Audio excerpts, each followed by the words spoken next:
Diabate posting against McCaffrey. Double comes out to Jones. Open three. That's one. Here come the Wolverines. Terrific read by the young fella Diabate down low.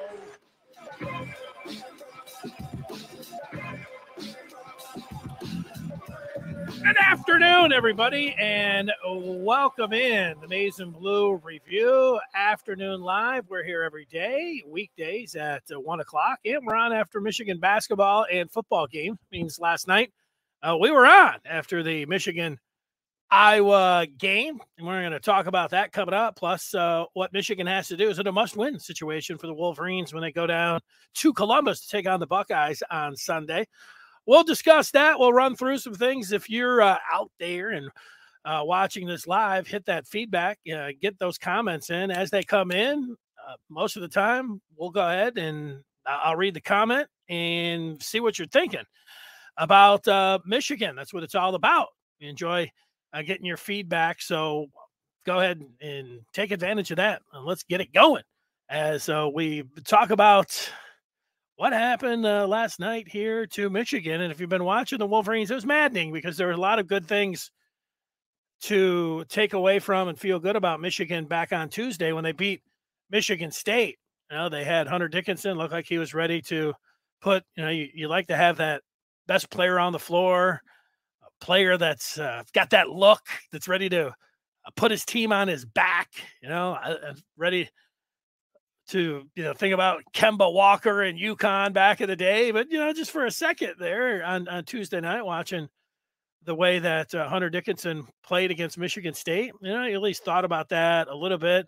Plus Caleb Houston over the last 3 games prior to last night was shooting well, scoring well, and Devontae Jones was playing well. Michigan was getting bench production. I mean, there are a lot of things to like, but if you've been watching this team, you feel good, feel bad, feel good, feel bad. And you trace it back there to the Purdue game that was at the Chrysler Center back on February the 10th. And since then, Michigan has played 8 games. They got that surprising win against Purdue. Then they lost to Ohio State. Then they came back and went down to Iowa. And that was an impressive win, especially after the way Iowa played after Michigan beat them down there.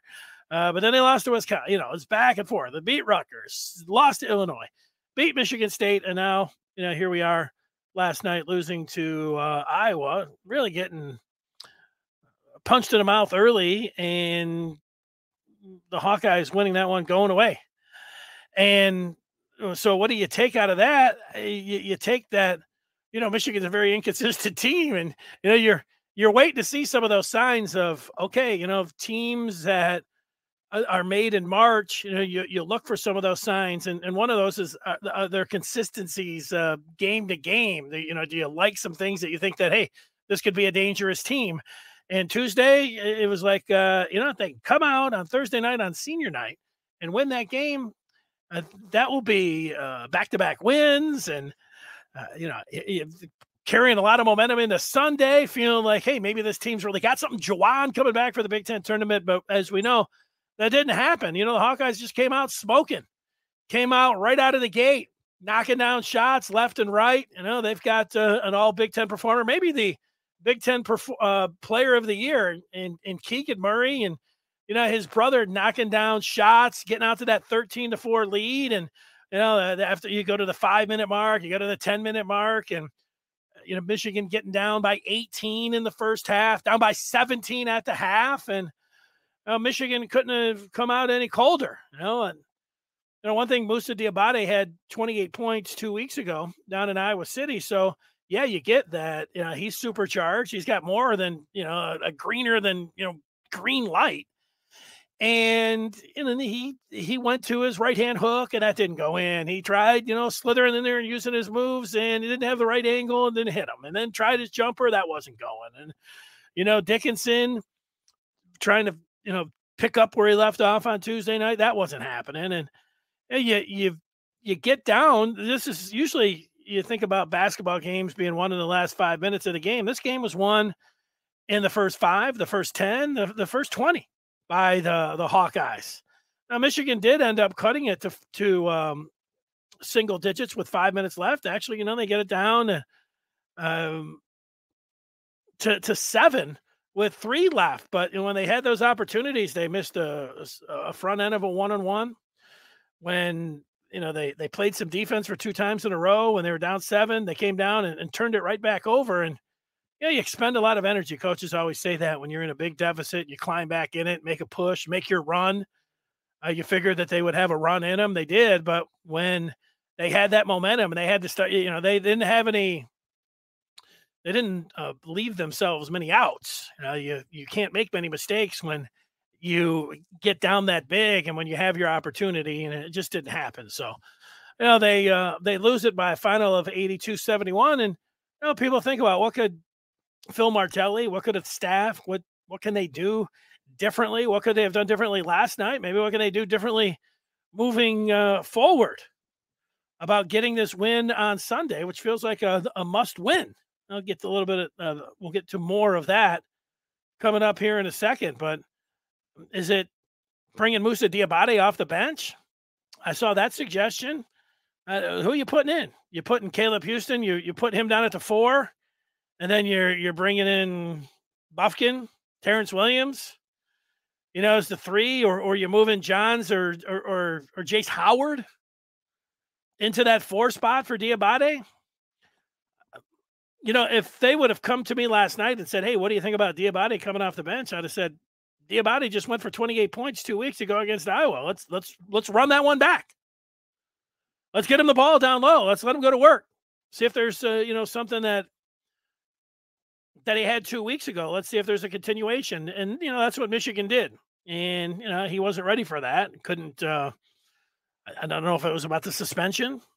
I don't know what it was about, but that consistent. Probably what it was about is being a freshman and really not being able to put consistency, that much consistency together all year long, because he's a freshman, even if he is a 5-star. I mean, yeah, and at times he's flashed first round potential, and at times he's flashed let's send him to the bench potential, and it wasn't there for him last night. So sending Diabate to the bench, would I do that coming up on Sunday? Because you got 2 centers in essence, certainly 2 guys that want to get the ball down to the post. Is it going to free something up? I don't think I'm not ready to do that. When Michigan has been at their best this year, it's been the 5. Sure, Frankie Collins on Tuesday when Devontae Jones got into a little bit of trouble was not only a change of pace, but did give him a boost, gave him a shot in the arm. His energy, he's electric, running up and down the floor. There is a little something to that. But do I want to play more Frankie Collins? Maybe a little bit more. Give him a little bit more burn to see if he's a change of pace, just see if he could get something going. But Devontae Jones has played pretty well. And, the other guys are going to come in, but I don't know how much you're eating up. Like I said, like you go with the smaller lineup for Caleb Houston, but all of these guys at some different times have shown, like, Buffkin, Terrence Williams, obviously on Tuesday, he hit 3 shots. Johns. I don't know, not Johns. Jace, are you going to go way down the bench and play that card on Sunday? No, at this point, you're going to go and dance with who you brought and go with your best lineup. And that's what I think they should do coming up on Sunday against Ohio State. And you say, well, is this going to be a must win for Michigan on Sunday? I think I don't know if it's easy, there's a lot of people, you can look at the numbers and everything. I think most people agree here. Michigan needs to find themselves. They just have the 1 game left in the regular season, Sunday, against Ohio State. And then they've got the Big Ten tournament, which will likely match up against Indiana. Michigan needs to win 2 games. So if they lose on Sunday, I can say, it's a must win. They lose on Sunday, I would say the must win then becomes Thursday. Whoever they play in the Big Ten tournament, they will. If they lose on Sunday and then lose on Thursday, I don't think this team's getting into the tournament. And as much as we like to look at quad ones and nets and strength of schedule and RPI and brand and cachet and popularity, all those things, I don't know. They got a shot, but it's not going to be a big surprise if they lose Sunday and then lose Thursday that Michigan's not going to be in the tournament. Now, I feel like if they win on Sunday and go out there and win that first game on Thursday, I would say you can feel pretty good about that. But I know this is what's been going on. It seems like for 2 months now. Well, they got to do this, they got to do that, they got to do this, and that's where they're at. They've put themselves. They're a big-time inconsistent team. Win one, lose one, and they have been right there on the edge the whole time, and that's where they will stay. If the trend continues, they'll get that win on Sunday. But don't go out there and then lose Thursday that first game. So while they still have it, it's all about, like, I don't know, you're a poker player. You feel like if they win 2 games, I feel like they gotta, if they win on Sunday and they win on Thursday, I feel like they got a 99% chance of getting in. If they win on Sunday and then would lose on Thursday, I feel like that could go down somewhere in the 50s, maybe 50-50, and you're getting down to a coin toss if they just go 1-1 over these next 2 games. So, that's how it feels to me. Let's get some of the feedback in here, some comments. Let's see. We've got Super Raciti who's checking in. Yeah, Super Raciti, good to see you. Coming in as JC. That's good. Yeah.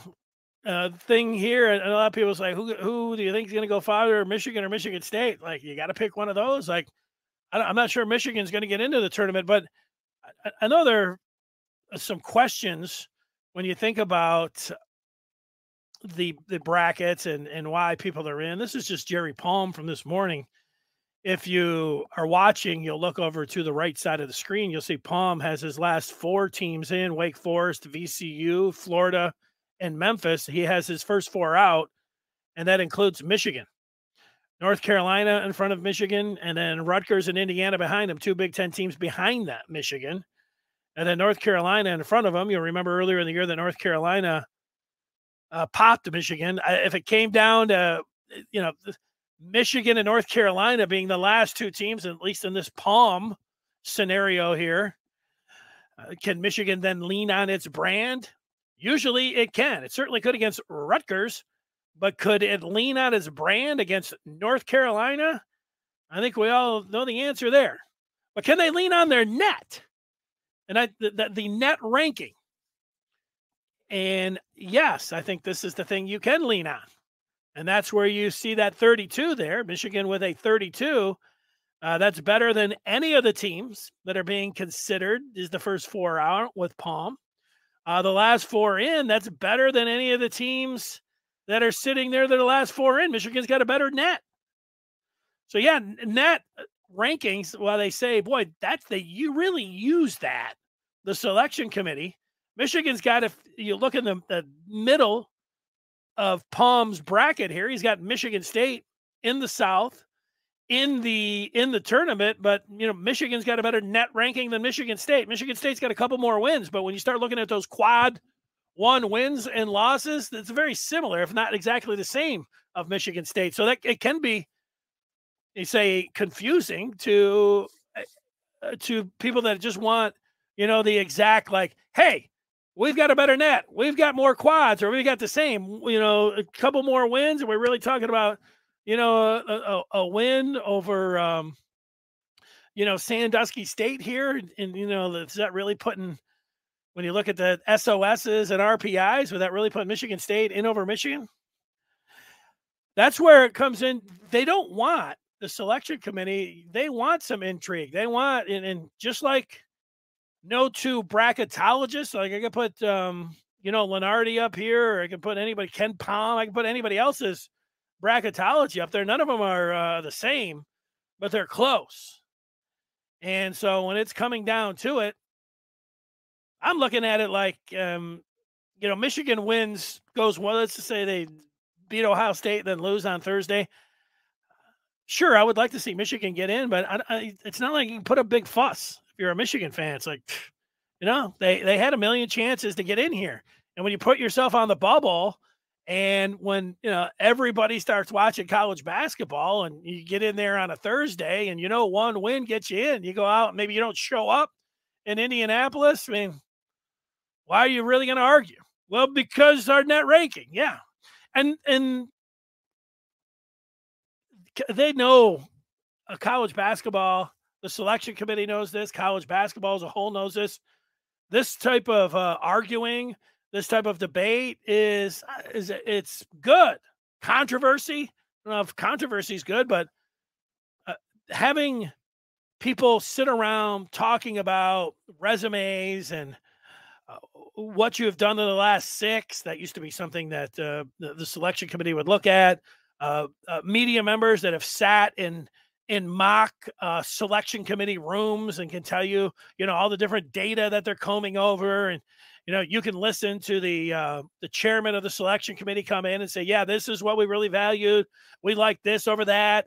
And it's not arbitrary, but really when these guys sit in there and, they've got nice catering and buffet, everything that they're coming in and looking at, they can, there's no hard and fast, even though they say it's the net and the quads. Yeah, certainly those weigh heavily, but these guys can get in there and say, hey, what do we think is going to be the most attractive for America, and what really means attractive, what's going to get the best ratings. And, that's why, Michigan's got that going for them. But if it comes down to North Carolina in Michigan, then Michigan doesn't have that. If it would come down to Indiana and Michigan, as of late, you would say Michigan would have that. But overall, they don't on a team like Indiana. But there you go. They went on Rutgers, clearly. And they would have all the numbers there on Rutgers when it comes to the net rankings. Although I don't have the profile in front of me for Rutgers, but I believe that recently they have come up and have done pretty good. They had that stretch where, they were collecting quad 1 wins and, and hoard them like I don't know, like I might hoard, chicken nuggets, something like that. So the long and short of it here is that Michigan needs 2 wins, and they've got 1 left in the regular season. And then coming up on Thursday, it'll be the Big Ten tournament. Let's get to some other news here. Nik Stauskas, the former Wolverine, he's been picked up back in the NBA. You may have seen this, but he's got a 2-year deal. He has been playing for the Grand Rapids team, the Grand Rapids Gold. They've changed their name, I think, recently. They came up with a bill with a week 57 and 43. There's one thing about Stauskas, and he was awesome when he was at Michigan. And, nobody will forget that Final Four performance that he had against Florida. He's got the size, and he can really shoot. You would think that there would always be a spot for Nik Stauskas in today's NBA. You really need somebody that can shoot. And right now he's got that touch, and the Celtics will take him on for the rest of the year. And I think it is a club option, though, for Boston. I don't have all those details, but I did see one of the Boston members of the media on Twitter saying it was a club option for next year. But good for Stauskas to be back in the league. Well, besides the game and Michigan getting down big early and then big at the halftime and then, fighting back a little bit, but it's being outlasted there by Iowa last night. There were a couple visitors in last night to the game. The people that are Michigan football fans will be familiar with. Samaj Morgan from West Bloomfield, a wide receiver who committed to this next year's class. That's the 2023 class. He's one of Michigan got 5 commitments Well, let's see. Yeah, they got 5 because it's Morgan, Cabana, Rapelier, Samaha, the kicker from Ann Arbor, Huron, and they got a linebacker, Raylan Wilson, out of Florida. That's 5. Samaj Morgan is 1. Samaj was at the game with this guy right here. That is Dante Moore out of Detroit, the quarterback. If you see the circle here, you'll notice you'll see a few of these pictures there. The media from their spot in the press box up there in the corner, they were zooming in.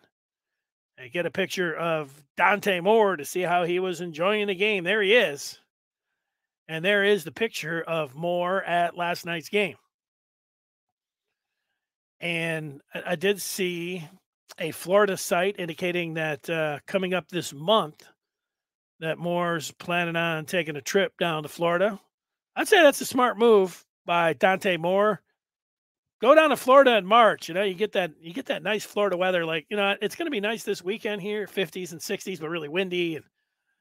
And that's good, for us. I was out today. It was kind of chilly. But you middle of March, go on down to Florida. Have yourself a great time, Dante. He was at the Michigan game. That's not bad news. That's not bad news anytime you see Dante Moore or you see a recruit at a Michigan basketball game. All right, that's going to do it. A reminder, on Sunday, that is a noon start, Michigan, Ohio State. That means we'll be on TMBR TV after the game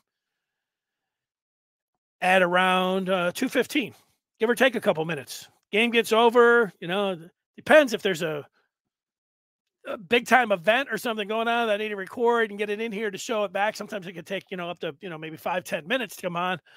Other times, I'm ready to roll right after the game and talk about what happens and where Michigan's going to sit as it relates to the NCAA tournament, as the regular season will be over next time we fire up the machine here. That'll be around 2:15 on Sunday. Everybody have a great weekend. Thanks for watching. Thanks for contributing. Thanks for being a part of the Maize and Blue review here and the afternoon live. And until Sunday, have a great rest of your Friday and tomorrow, and we'll talk with you then.